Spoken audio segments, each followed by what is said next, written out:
Hola, muy buenas tardes, comunidad de Abanico del Alma. Nos encontramos hoy en nuestro primer programa en esta nueva plataforma que es la Provincia TV y agradecidísima a todos los que han hecho posible que estemos aquí hoy, comenzando por el director Mauricio Suart, Claudio Larcón, que va a estar aquí encargado de toda la parte técnica, y a todas las personas que han estado ayudando. El logo de Abanico del Alma de Andrea Dieterich, la Rulo, podéis buscarla en Instagram, una diseñadora increíble. Y bueno, todos, la música que vais a escuchar de fondo, de Catalina Claro en la primera parte, de Vacante en la segunda, y la gente que, bueno, que siempre ha creído en mí y me ha apoyado para seguir adelante. Y bueno, estamos en este comienzo de noviembre, todavía en este pasar emocional que no ha sido fácil para nadie en este año a nivel universal y bueno, ya hay espacios que son de sanación y en este momento nos vamos a ir a uno en el sur de Chile. Y el Centro San Masati en Pucón es un espacio de sanación creado por Maana Nasima, un centro inserto en un exuberante entorno natural para reconectar con nuestra esencia y paz interior. Actualmente se están realizando meditaciones activas de Osho los lunes, miércoles y viernes vía Instagram, así que no dudes en buscar en las redes sociales e incorporarte. Y próximamente van a realizar el taller vía Zoom Abrazando lo que es, explorando los 3 centros, mente, corazón y ser. Es un masterclass maravilloso que será online, donde podrás reconocer cuando estás viviendo tu vida desde la mente, en esta película que tú misma te has creado, o cuando estás en el corazón y en tu ser, para poder abrazar lo que realmente es. Paisajes Lonquimay son parcelas que tienen maravillosos bosques, arroyos de agua fresca, que llegan hasta el mismo río Biobío. Desde 3.990.000 pesos por 5.000 metros cuadrados y más, es que están estos terrenos maravillosos para iniciar un nuevo proyecto integrado con la naturaleza. Todo esto diseñado por mis amigos Felipe y Cristóbal, quienes también tienen unos terrenos en Puerto Varas. Dale a tu familia lo mejor, invierte en naturaleza, vive. Más Feldenkrais, creado por Barbara Gilmore, es un laboratorio multidisciplinario, un espacio creado para apoyar el aprendizaje somático mediante un movimiento consciente que restablece el funcionamiento físico, emocional, sensorial, mental y espiritual. Constantemente están realizando talleres y cursos en modalidad online y presencial, así que no dudes en buscar en las redes sociales toda la información. Porque deseamos vivir en una sociedad más humana, justa e integrada, la Escuela de Educación Emocional ofrece espacios de formación académica para desarrollar competencias emocionales y una comprensión de lo que significa ser un ser humano hoy, profundizando en el camino de la humanización de la sociedad. La Escuela de Educación Emocional, a través de la exploración de tus emociones, te permitirá generar bienestar, sentido y autenticidad a tu vida.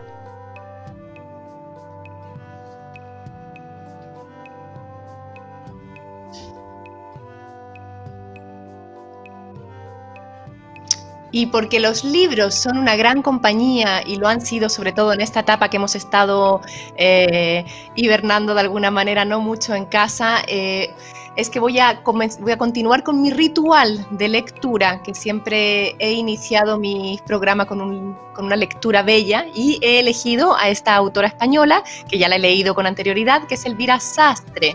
Y este libro de poesía dice: La soledad de un cuerpo acostumbrado a la vida.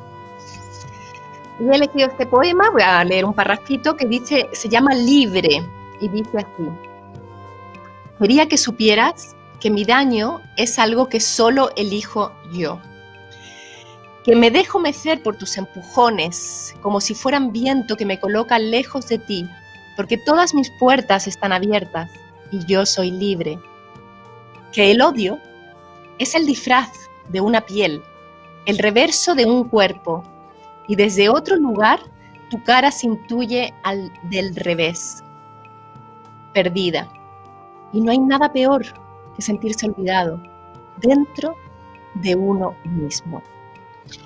Y porque a veces estamos olvidados de quién nosotros somos, como dice Nietzsche, ¿no? Lo más alejado de nuestro verdadero ser.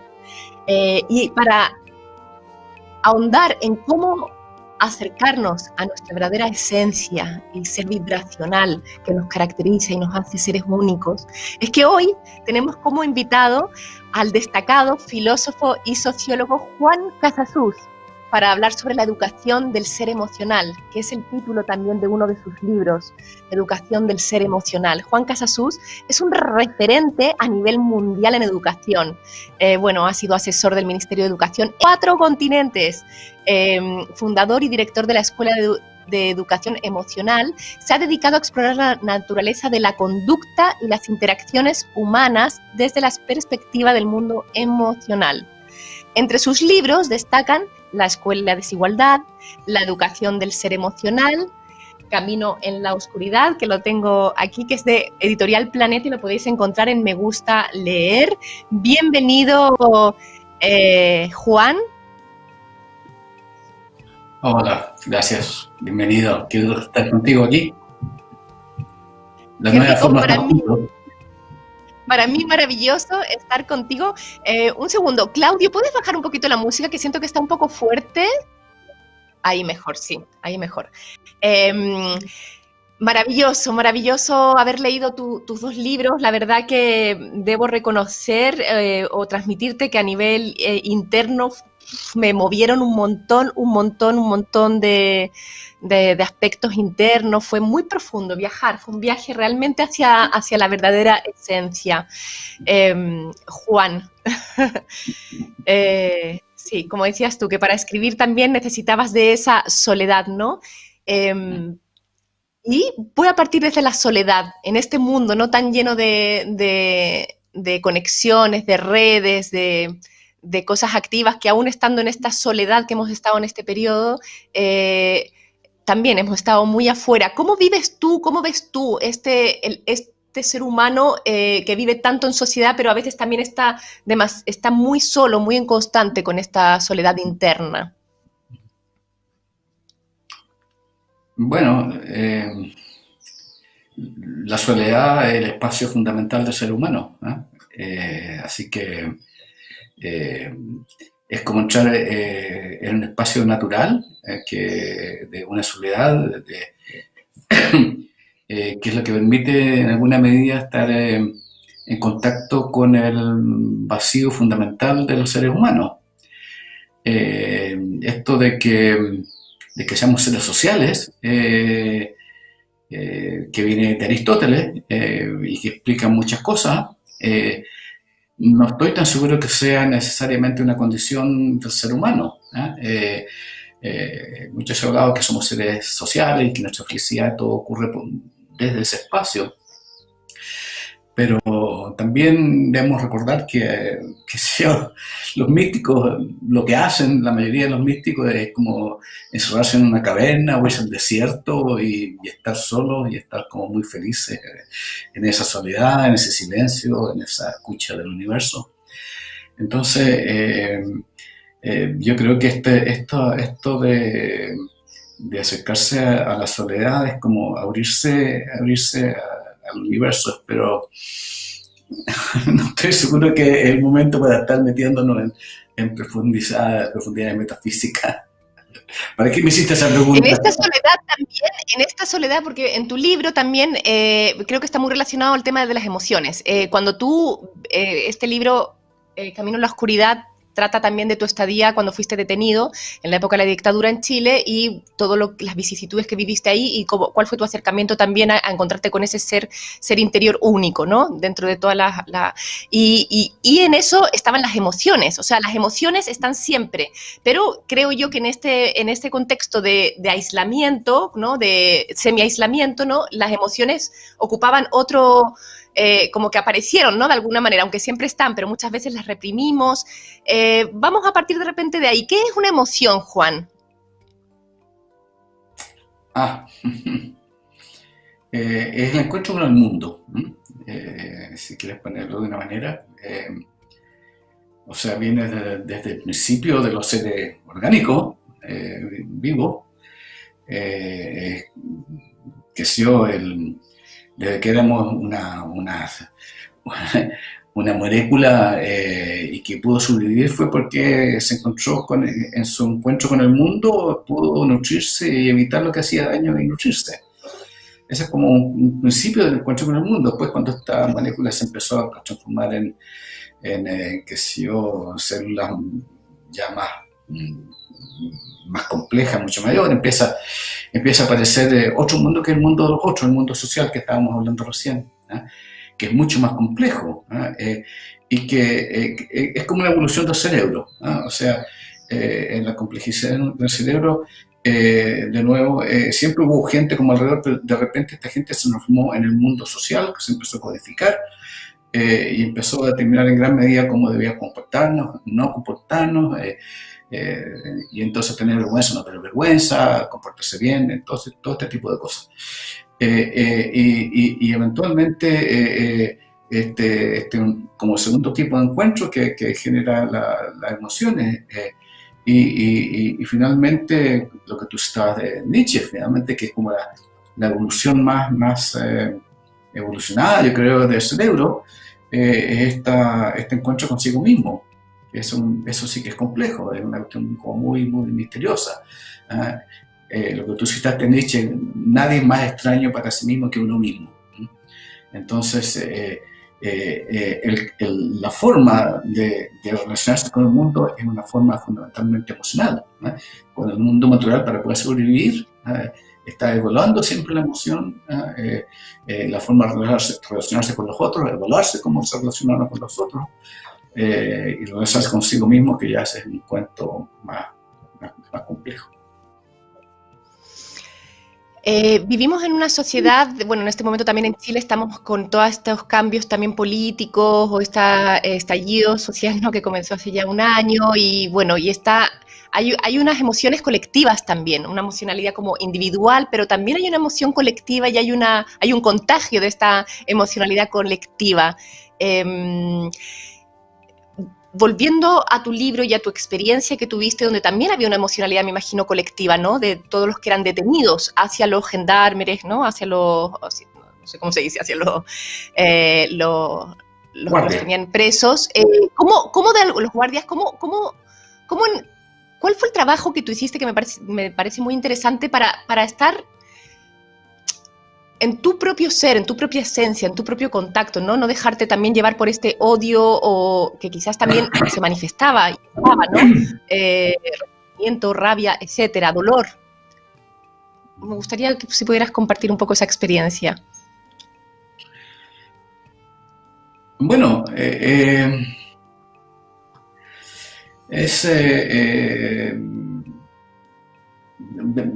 o sea, obviamente me ocurrió nomás, o sea, no es que yo haya querido practicarme de cierta manera, o que me haya preparado para esto, no estaba para nada preparado, lo que ocurrió, me ocurrió, y quizás la manera de responder a eso fue quizás mi formación filosófica, en filosofía, en que uno genera una capacidad como de distanciamiento, y eso es como muy útil y creo que muy central en el trabajo que estamos haciendo como en el mundo emocional, tener la capacidad de observar las emociones, o sea, que generan un distanciamiento. Y eso está como bien asociado, yo creo, con lo que mencionamos antes, o sea, el silencio es algo que permite que uno pueda, ¿cómo ponerlo? Que uno pueda observar, que uno preste atención, más que observar, que uno pueda prestar atención a lo que está ocurriendo. Y el hecho de prestar atención, estos son procesos más complejos, pero el hecho de prestar atención a uno le permite tomar distancia de lo que está observando, pero al mismo tiempo está muy unido con lo que está observando. Entonces, esto de transformar lo que ocurre en un objeto es como casi como una etapa transitoria para estar viviendo lo que se está viviendo y también al mismo tiempo distanciarse de lo que se está viviendo. Esto es algo, son cosas muy particulares que tenemos los seres humanos, ¿no? Nosotros solemos vivir, hemos aprendido como a estar enajenados de nuestras emociones, como no a escucharlas, como a reprimirlas, y de ahí que vienen también estas corazas corporales musculares que habla Lowen, como que empezamos a no queremos sentir. Hay una frase que aquí me llegó mucho, que tú dices, estando en las en el muro, ¿no? O sea, en la celda, cuando las imágenes en el muro de la celda que recreaban habían perdido todo interés, no me quedaba otra cosa que meditar. Por eso ahora, con el miedo como aliado y con menos apremios externos, pude dar inicio más seriamente a la exploración de lo que ocurría en mi corazón. Y esta exploración era angustiosa y anhelante, pero aún así necesitabas del silencio. Aunque fuera angustioso, era imperioso para limpiarte, ¿no? Dices, para limpiarme las cosas que había escuchado que estaban ocurriendo. Si bien estábamos diciendo que nos enseñan como a vivir enajenados, a no sentir para no sufrir, aquí tú buscabas ese silencio para también encontrarte con aquellos demonios y esos temores, con esa emocionalidad que estaba surgiendo. No es que de esa manera quedamos atrapados, o sea, creo que lo que tú mencionas es que si vemos esa emoción, por muy dolorosa que sea, vamos a ser capaces de transitarla y navegarla, como de hacerla nuestra. ¿Qué es lo que encontramos ahí?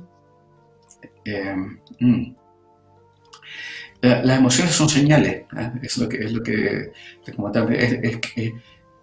lo que expresa nuestro encuentro con el mundo, con los otros y con uno, ¿no? Entonces,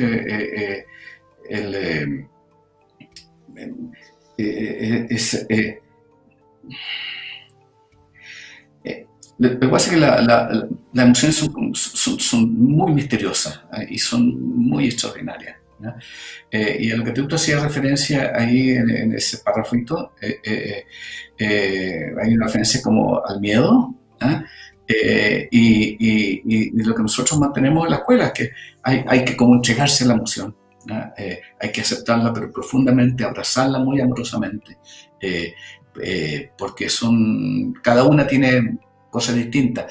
El miedo es para mí quizás la emoción más importante que tenemos los seres humanos, ¿no? ¿Por qué dirías que es la más importante? Bueno, porque nos da señales nos da muchas señales, ¿no? Si no fuera por las emociones estaríamos muertos porque no nos daríamos cuenta de las amenazas que nos vienen, ¿no? Entonces siempre el miedo como que a uno lo establece en un espacio que está delimitado por el miedo. El miedo está informando de los límites del espacio en el cual está. Pero ¿no crees que a veces el miedo también nos puede impedir realizar otras cosas? Porque aprendí a tener miedo y desde ahí entonces me muevo y no soy capaz de dar saltos, no sé, ya sea de relacionarme, de tener una pareja, trabajo, etcétera. No, sí, pero eso tiene que ver, mira, con una cosa que yo estoy totalmente en contra, que todas estas cosas con todo respeto atrás tiene una imagen del Buda, estos títulos de Goldman, del Dalai Lama, que hablan de emociones destructivas, y entre la primera el miedo, la rabia, te diga, y eso es como un gran error. Yo tenía la suerte de haber sido invitado a una discusión sobre el tema de las emociones en Cachemira,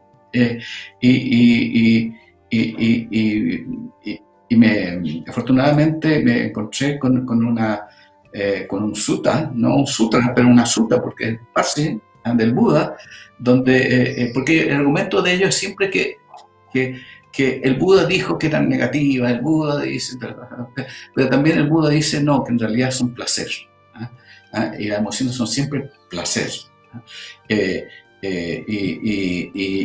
entonces uno puede tener más placer o menos placer, o más placer, y ese sutta está siempre relacionado con la idea de qué es lo que da más placer. ¿ah? Entonces las emociones son como un mundo del placer.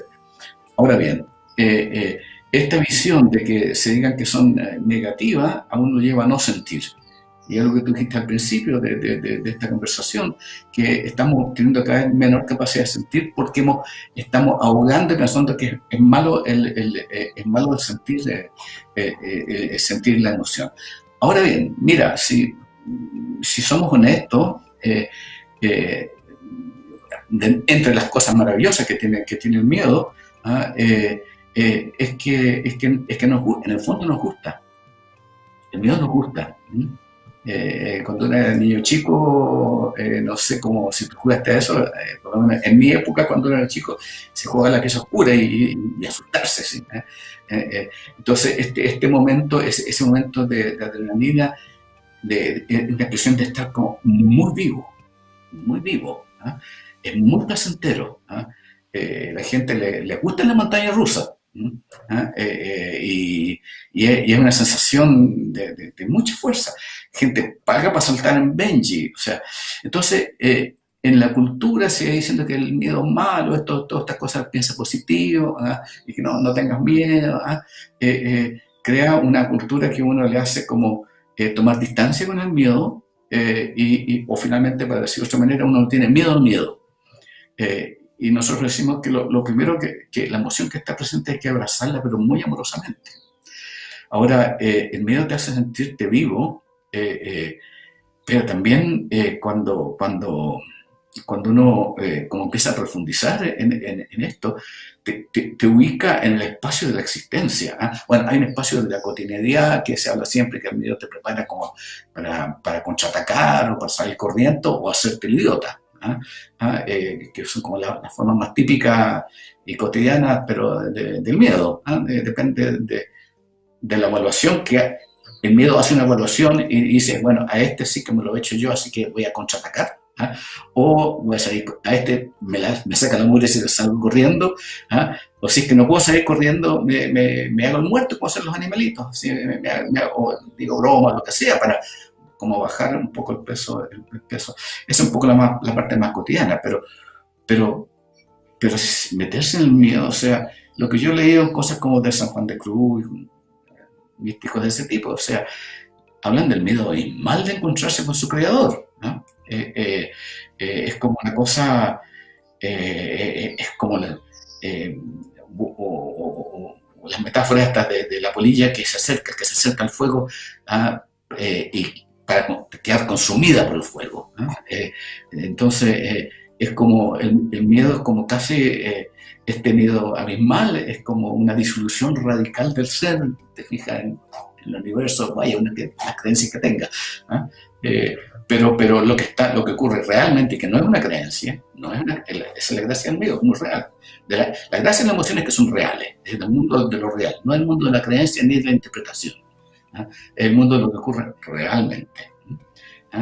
Y eso no es gracia, o sea, es una constatación de que uno está vivo, y según la profundidad de que uno abrace estas emociones, la amplitud de la vida o de estar vivo, es como grande, es como abismal. Bueno. Impresionante. Oye, Juan, te quería, bueno, voy a recordarles a la gente que nos está escuchando, a los radiovidentes de la zona del norte y bueno, del mundo entero, que estamos con Juan Casasus, director de la Escuela de Educación Emocional, filósofo, sociólogo, escritor, que ha investigado mucho en este ámbito, en este mundo maravilloso de las emociones. Tenemos acá en el Facebook algunos mensajes de Sergio Roberto Hernández, excelente, muy buen entrevistado, éxito Fran en tu nuevo programa. Marcela Montenegro dice, es una inspiración constante. Qué lindo oír a Juan, dice Marce Isasmendi. Y Claudio Larcón, nuestro técnico, también nos manda cariños y fuerza para que todo salga bien. Hemos recibido unos audios, Juan, vamos a ir a escuchar el primero. Claudio, si lo puedes poner para que te van a hacer una pregunta. Hola, buenas. Soy Javier, llamo desde Barcelona, España. Y bueno, primeramente felicitaros o felicitarte por el programa, que me parece muy interesante, y los temas que tratas también.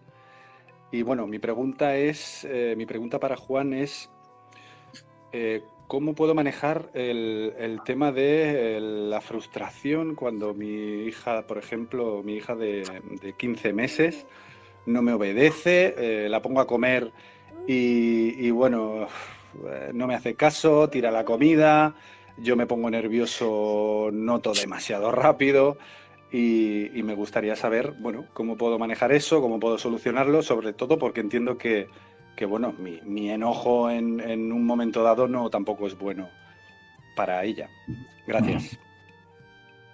Javier, esa es una experiencia absolutamente universal. Creo que de las pocas experiencias universales que uno puede tener. Eh, Mira, a mí me encantaría estar de nuevo en una situación con mi hija tirando platos por el lado, ¿ah? Y como que gozando eso, porque eso dura poco, ¿ah? Y hay como... Yo no soy muy de los tratar de manejar. Yo entiendo que hay que regular la emoción, etcétera, etcétera, ¿ah? Pero también la primera reacción que hay con respecto a las emociones de la gran mayoría de las personas es que queremos herramientas para manejarlo, ¿ah? Que es un poco la onda instalada por inteligencia emocional, de gestionar las emociones. No, no, no.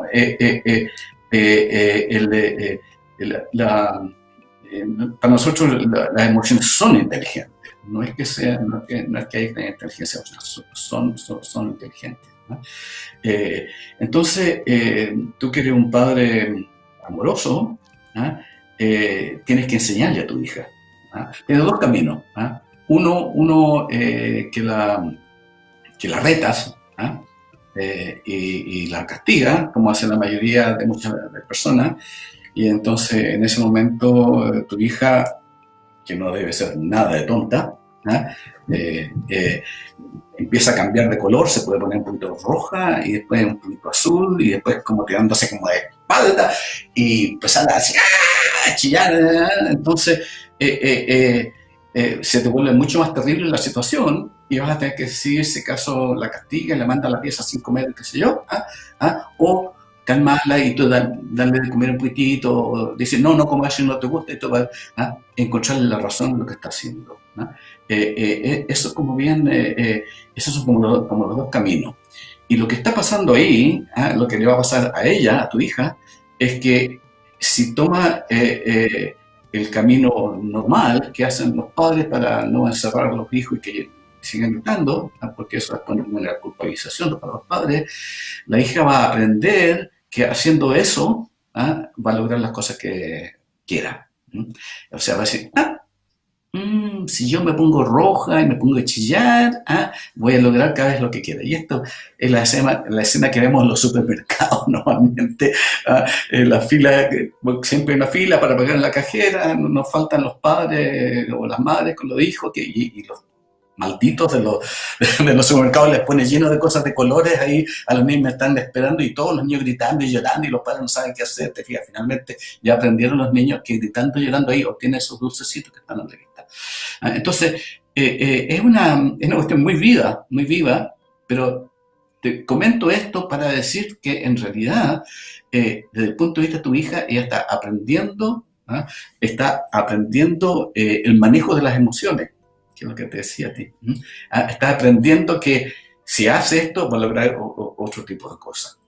Ahora tú tienes como varias oportunidades. Uno y creo que la más significativa es transformarte en el mejor padre que tú eres.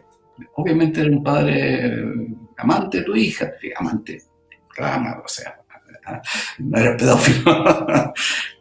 Y entonces es como ser tú tienes en ti el valor de ser padre, y de ser el mejor padre, y tratar de mantener bien presente eso, que a pesar de la frustración que está ocurriendo, tu imagen de tú ser el mejor padre, que quiere decir ¿qué puedo yo aportarle a ella en este momento? Qué bonito eso que acabas de decir, ser el mejor padre o ser el mejor amigo o ser el mejor qué sé yo, pareja, en cuanto a ser el mejor, en el sentido no de que seas un gran cocinero, pero en ese momento de estar como en conexión, de ser lo mejor desde ti mismo, con esa genuidad, sí, ¿no? Lo encuentro muy bello. Ese tipo de cosas yo creo que hay que escribirla es mejor, que si yo, si eres profesor o si eres locutor, lo que sea, y poner la lista mejor y ponerla en el refrigerador pegado cada vez que vas a ver una para referencia al mejor tú que eres, ¿ah? Y momentos tensos como el que está escribiendo Javier, ¿ah? Como que aparezca el mejor tú que eres, que no te deje llevar por una reactividad, si es que no eres una persona emocionalmente madura. ¿Ah? Vamos a... Juan, vamos a irnos a una pequeña pausa y volvemos ahora, vamos a retomar para seguir ahondando en esta. Tenemos más comentarios, han llegado otros audios, así que vamos a seguir en esta conversación sobre las emociones, cómo observarlas, gestionarlas, vivirlas y encontrar ese espacio auténtico de vida que hay en nosotros, ¿no? Vamos a una pequeña pausa, no se vayan, comunidad Camino, Abanico del Alma. Esencias Patagonia son esencias vibracionales creadas por Sandra Viviani, preparadas en base a plantas nativas de la Patagonia.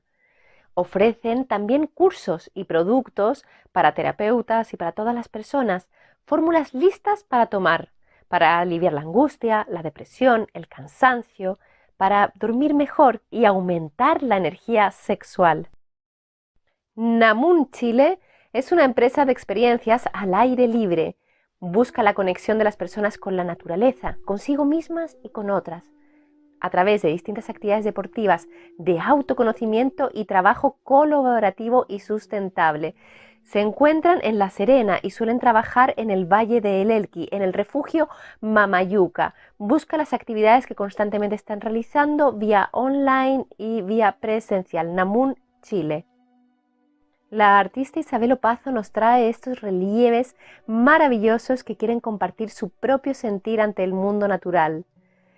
Relieves que intentan captar un instante en el fluir del movimiento en este aparente caos, que transmiten un encanto y movimiento muchas veces sensual.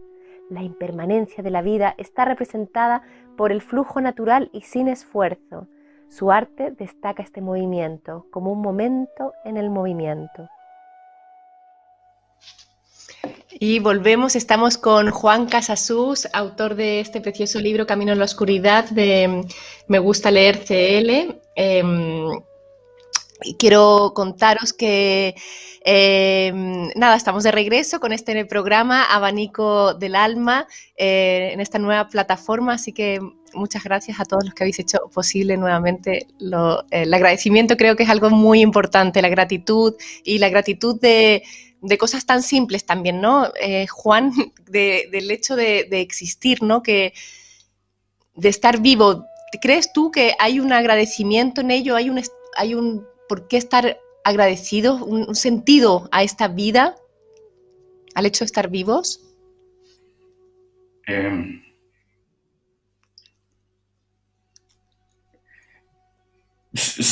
Bueno, no sé si agradecimiento, o sea, el estar vivo es como una cosa muy placentera, ¿ah? Si es que es como esta vibración de estar como vivo, o sea, es como vibración, y mientras más conciencia tiene uno, tiene más relación con todo lo que rodea. Entonces, claro, el agradecimiento es una cosa bien importante, pero el problema de que si estamos hablando como una cosa tan así de estar vivo en el agradecer supone una separación. Y esa parte creo que genera una especie de engaño. ¿Cómo así? ¿El agradecer supone una separación? ¿Con qué? ¿Con el universo? ¿Con los otros? Es que si tú haces un agradecimiento, tú le agradeces a alguien, ¿te fijas? Entonces generas un objeto, un objeto con el cual tú estás agradecido. Muchas veces las personas que creen en Dios ¿Cuál es la dicen, diferencia bueno, entre ser agradecido y tener gratitud? y eso lo ha hecho de agradecerle a Dios como que va creando una imagen como de Dios. Si te dedicas a vivirla, ¿te fijas? No hay separación. Y ese es como el punto. Perfecto, perfecto. O sea, en el fondo la gratitud podría estar como cuando tú mencionas lo del ser el mejor padre para ti, no significa ser un mejor padre para los otros, sino el mejor ser humano que tú puedes ser. En ello hay una gratitud de estar en conexión, ¿no? Como porque Hay un placer. estar interconectados con los otros. Es un placer, es un placer, el tema del placer. Y por eso es como interesante. ¿Qué lugar ocupa el placer en la vida, entonces? ¿Y cómo se gestionan las emociones con respecto al placer? ¿Puede haber un placer también en sentir rabia o ira o pena? Obvio. O sea, por favor, seamos honestos. O sea, reconozcamos que la rabia es extraordinariamente placentera, porque a uno le da una sensación de poder, da vuelta a la situación. O sea, a uno la rabia le viene cuando hay como uno ha sido objeto de un maltrato, de una injusticia. Entonces está como más chico, más humillado, más abajito. Y de repente abraza la rabia y de repente como que sale de ese lugar y se transforma diciendo, y este imbécil que me ha hecho esto, este otro, y de repente transforma en una jueza con respecto al otro, y la rabia te mantiene como en un espacio mucho más grande físicamente del cual ocupas normalmente en tu vida. Entonces, la rabia es muy placentera para el que la tiene. Y claro, surge de dolores, surge de injusticia, surge eso. Pero la rabia en sí es extraordinariamente placentera.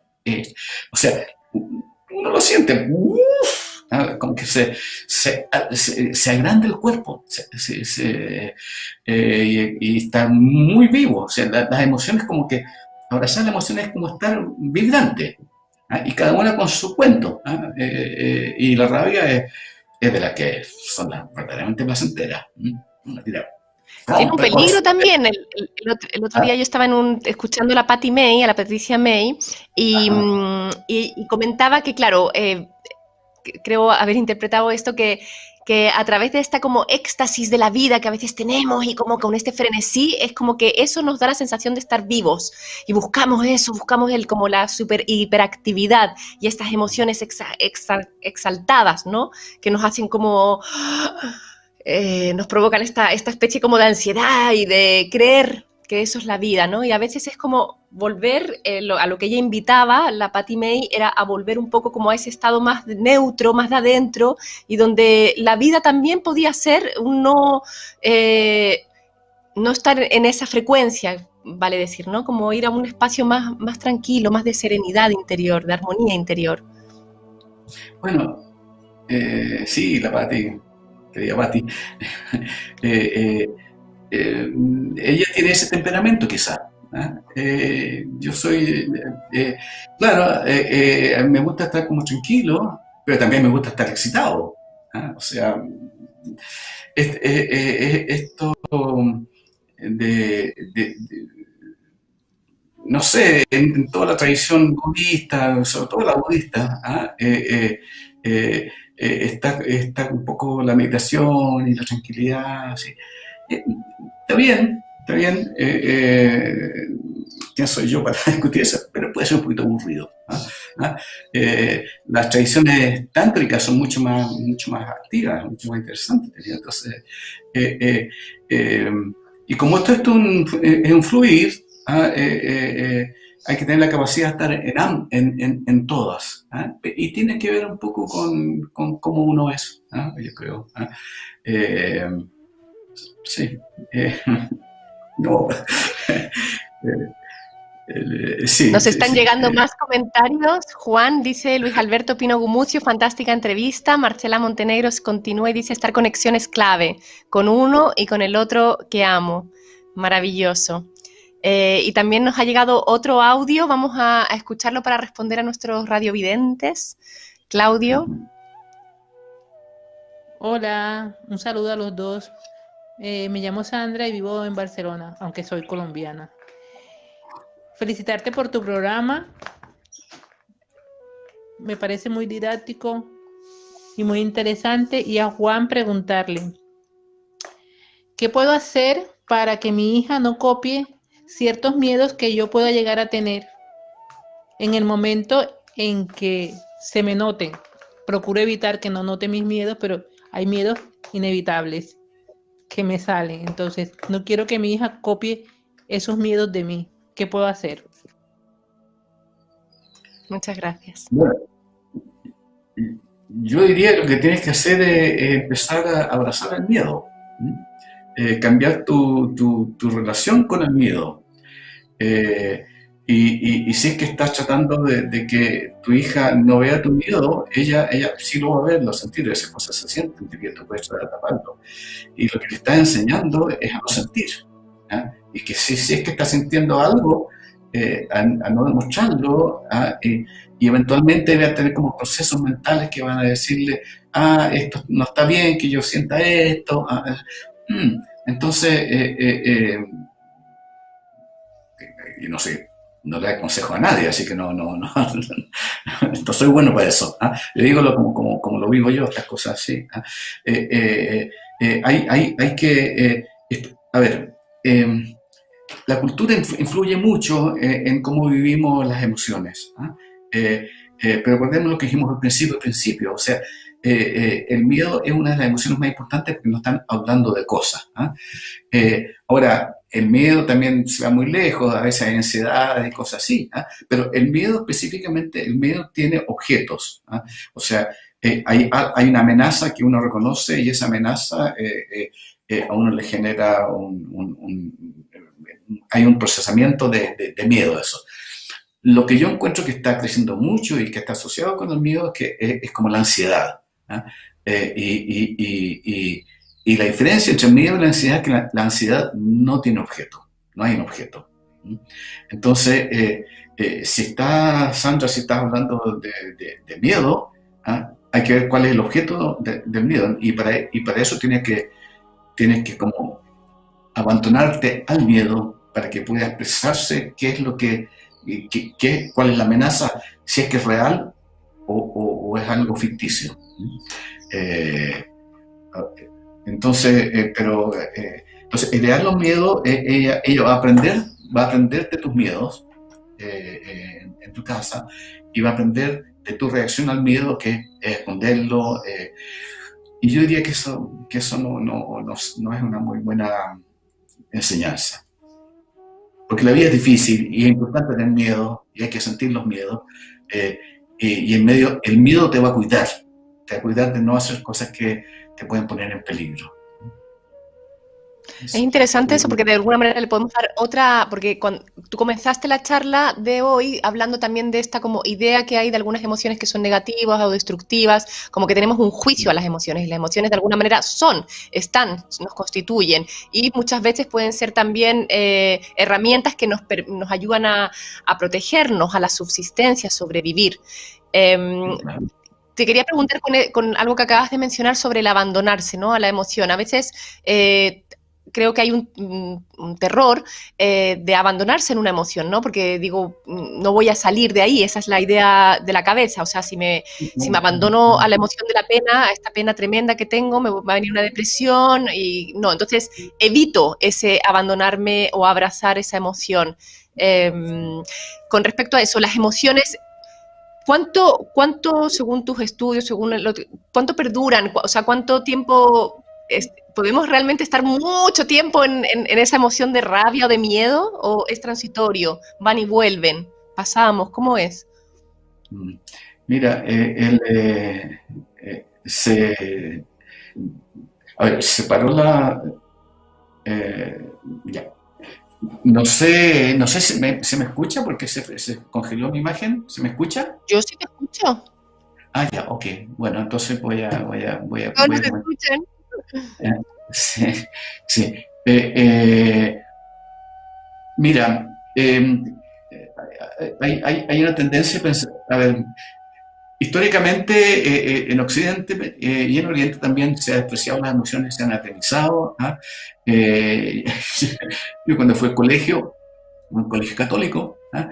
Y en ese colegio católico me hablaron mal hablaban del pecado. ¿Ah? El pecado era muy malo, ¿ah? Pero había unos pecados muy malos, que eran los pecados mortales. ¿Ah? Y esos pecados mortales, ¿ah? Eran puras emociones. ¿Ah? Entonces, era como una ideología que siempre trató de dejar de lado las emociones y hablar muy mal de las emociones. ¿Ah? Y la vemos hoy día también, porque hay gente que habla de emociones negativas y positivas, lo cual es como contrario al mundo de las emociones. Ahora bien, también hay una visión está muy popular en la neurociencia, que piensa que las emociones son productos del cerebro, ¿ah? Y como son sistemas neurológicos, ¿ah? Entonces son muy cortas. Pero las emociones son largas también, son procesos largos. ¿Ah? ¿Ah? Y son procesos, por ejemplo, tú hablaste de la pena, ¿te fijas? ¿Ah? Recién hablaste de la pena, esta pena que dura, ¿ah? Esta pena que dura y que es dolorosa y que es profunda. Bueno, la tristeza es una cosa muy bonita, ¿ah? Porque la pena surge de algo perdido, de algo que se ha perdido. Y la duración de eso no solamente implica la importancia, o sea, cuán importante es el objeto perdido, sino que también es una forma de mantener vivo lo hermoso de aquello que ha sido perdido. ¿Mm? O sea, hay una pérdida cuando muere alguien, que se fallece alguien de la familia, o sea, el duelo largo, ¿ah? Expresa amor. ¿No? Expresa amor, ¿ah? Expresa la mantención viva del amor. ¿Ah? Entonces, si uno dice no sientas pena y no muerte ya, o sea, no sientas pena, ¿ah? Bueno, eso es anular el amor también. ¿Ah? Entonces, darse cuenta que las emociones tienen su doble lado. ¿Ah? Como hablábamos de la rabia tiene que ver con la justicia. ¿Ah? O sea, la rabia no es surge por el tema de la justicia y eso dura largo. ¿Ah? Y si lo ponemos, por ejemplo, emoción como del amor, que a mí me decían, no me gusta mucho hablar de amor porque es muy raro ese tema, muy raro, pero en fin, ¿ah? Una cosa es como la excitación del momento, ¡guau! Genial, después ya se acabó, ya, otro momento increíble. ¿Ah? Pero hay amores que duran muchos años, ¿Ah? Y eso es como que no son fenómenos neurológicos. La rabia que dura no es un fenómeno neurológico. ¿Ah? Es el encuentro, ¿ah? Y la mantención y la calidad del encuentro, ¿ah? Y la forma que uno se para en el encuentro. Entonces, son cosas que se van nutriendo, ¿ah? Se van nutriendo. Por eso uno es responsable de lo que pasa con todas estas cosas. De todo. Sí, no, que de todas maneras es un universo, el mundo emocional, que siento que somos de alguna manera muy prehistóricos, que no, siento que nacemos con las emociones, hay emociones base, pero como que podemos llegar a edad adulta sin un reconocimiento. Incluso tú en tu libro, Educación del Ser Emocional, hablas de que también hay palabras que a veces usamos malamente, o sea, y las identificamos como emociones, pero en realidad no son como un juicio, ¿no? Como estas de, claro, me siento abandonado, me siento dominado, me siento herido. Confundimos, no tenemos claridad para identificar y para ponerle palabras a aquello que estamos sintiendo. Sí, no, eso que estás citando es... Bueno, dos cosas. Yo ya he llegado a la conclusión que no existen las emociones básicas, primera cosa. ¿Ah? Pero eso es para una conversación más larga. La palabra, por ejemplo, yo me siento abandonado, quiere decir que no estoy asumiendo lo que estoy sintiendo. Me siento abandonado, te estoy diciendo, oye, Francesca, tú me abandonaste. ¿Ah? O sea, es echarle la culpa al otro de lo que uno está sintiendo, a lo que nosotros enseñamos en la escuela. O sea, básicamente es asumir la responsabilidad, entender de por qué uno está sintiendo lo que está sintiendo, ¿eh? Y ver toda la información que hay ahí. porque, o sea, si algo traen las emociones, es un volumen de información enorme, enorme, enorme, enorme. O sea, que la mente, que el pensamiento no puede procesar tanta información, pero las emociones sí. Por eso hay que abandonarse a ellas, porque uno aprende mucho. Uno aprende mucho. Me gustaría abordar el tema de pensamiento versus emoción, cómo los pensamientos, la mente, pero creo que ya no nos va a dar el tiempo. Quiero responder el último audio que nos llegó, Juan, a ver si nos alcanzamos. Y por mientras, si puedes buscar, si tienes un texto de uno de tus libros a mano para que nos puedas compartir con tu lectura. Fragmento cortito. Claudio, ¿puedes poner el audio mientras? Hola, yo quería preguntar acerca del desborde de las emociones. ¿Por qué las emociones se desbordan? ¿Y cómo podríamos hacer para poder controlarlas eventualmente? Muchas gracias. Sí, sí. Bueno, por eso hay que meterse bien en las emociones, ¿ah? O sea, hay que como tratar de qué se trata y entender por qué surgen. El desborde es cuando hay incompetencia emocional, en el sentido de que uno no sabe qué es lo que está pasando y por último no tiene esta capacidad de conciencia de su propio mundo emocional y de por qué surgen las emociones. Entonces, claro, mientras uno sea como inconsciente, si uno es inconsciente de las emociones, igual las emociones están, igual las emociones te impulsan a actuar. Entonces, nuestro enfoque, que es el CESE, conciencia emocional y comprensión emocional, es como una invitación a poder, una forma, una metodología de poder investigar cómo surgen las emociones en mí, qué es lo que está ocurriendo en mí. Y cuando empiezo a comprender qué es lo que está ocurriendo en mí, que hace que se generen emociones, que hace que se generen las emociones, por sí mismo baja la intensidad. Cuando yo asumo la responsabilidad por la emoción que estoy sintiendo, baja la intensidad. Puedo comprender por qué esa emoción está ahí. Y por qué me ayuda y me impulsa a generar una respuesta. Si está ahí, está por algo. Y si está por algo, ese algo amerita una acción de mi parte. Si es que tengo la capacidad de tener conciencia emocional, si puedo regularla, actúo en mi deber reequilibrar la situación que ha generado la emoción y esta insatisfacción que estoy sintiendo. Eso, pero primero, o sea, hay un tema de conocimiento de cómo funciona el mundo emocional en uno, para poder como regular y no tener estos desbordes que son como bien terribles para uno y para otros. Ya. Acabo de reprimir un estornudo. No era una emoción, o a lo mejor era una emoción que se estaba manifestando en un estornudo. Ay, que quería salir. También. Juan, ¿tienes allí tu texto de alguno de tus libros para compartir? No sé si tienes de El camino en la oscuridad. Y voy a aprovechar mientras tanto de comentarles a las personas que nos han escuchado, los radiovidentes, que mañana jueves inicia el primer nivel de un curso que se va a realizar en la Escuela de Educación Emocional que dirige Juan Casasus. Es el primer nivel de una serie de módulos para llegar a una certificación y profundizar más sobre las emociones. Así que si queréis más info podéis buscar en la web educación-emocional.cl.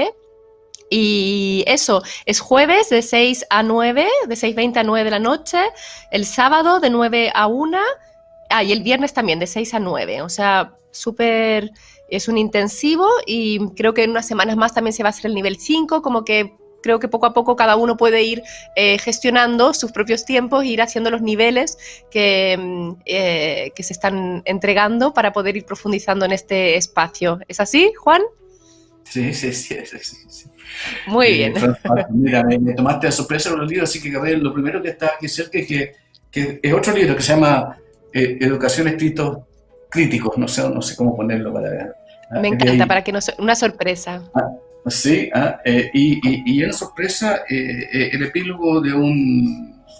Bueno, es crítica, entonces este es el epílogo. Tengo un sueño sobre un sueño. El sueño es que un día, luego espero, nos despertemos del sueño en que estamos y nos miremos con desconcierto preguntándonos ¿en qué podríamos haber estado pensando cuando se aprobaron esas leyes y se aplicaron esas políticas? Eso. Bueno, ¿en qué podíamos estar pensando? Como te dije anteriormente, el tema del pensamiento en relación también a las emociones, como también ahí a veces los pensamientos interfieren, creemos que somos el pensamiento también crea emociones. Me parecía interesante también abordar ese tema que está mucho en tu libro, pero ya no nos da. Así que eso. Muchísimas gracias, Juan, por haberme concedido esta entrevista. Por favor, gracias por la invitación, François, ha sido un placer realmente. Y gracias por los auditores y las preguntas. Eso es como, espero haber contribuido a cómo enfrentarlo. Bueno, esperemos haber entregado respuestas o acompañamiento o guía, y les recomiendo todos los libros de Juan Casasus. A mí me han, creo que son libros como para tener de velador, en el sentido de ir revisando, de ir leyendo, son como muy, muy necesarios para ir, como que te ayudan, ¿no? A través también de toda tu experiencia que has tenido, que creo que la viviste muy, muy enamorado de tu experiencia, aún con las adversidades o las dificultades, ¿no? Yo creo que hay un gran aprendizaje y eso, con eso me quedo. Muchas gracias. Y comentarles a toda la gente que nos pueden seguir viendo todos los miércoles a esta hora, de 2:30 a 1:30, en El Abanico del Alma. Ojalá que compartan. Este programa va a quedar en YouTube, va a quedar en este momento en La Provincia TV. Vamos a abrir un nuevo canal que se va a llamar El Abanico del Alma, donde vamos a ir transmitiendo en vivo. Les invito a seguir también mi canal personal, donde estoy también aunando todas las entrevistas de desarrollo personal, que se llama François Saint-Marie. Y eso, y desearles un buen inicio de semana. Sí. Bueno, chao, gracias. Chao, Juan. Chao.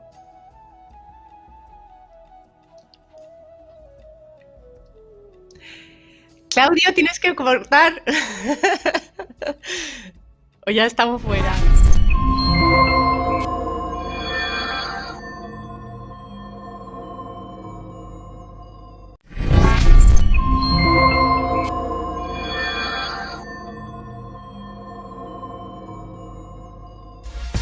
La Provincia TV, estamos contigo. Con el gentil auspicio de Coquimbo Puerto Lindo Corporación de Deportes, Aqua Alcalina Antioxidante Ionizada, RIO Ingeniería e Informática, Pirata Gráfico, Guillermo Íñiguez, estilista internacional, Steffi Peluquerías, Dulce Celi, un dulce pecado, Olympus, artículos deportivos, El Niño Electrónico, Forastero Restobar, Full Jeans, Altazor Capacitaciones, Elegance Producciones, Lodoncito Restobar, Taekwondo, Legión de Vikingos, Mr. Kim, el rey del sabor, Pacific Fitness, Maximus, pizzas y pastas, Ser Prom. Por las pantallas de la provincia.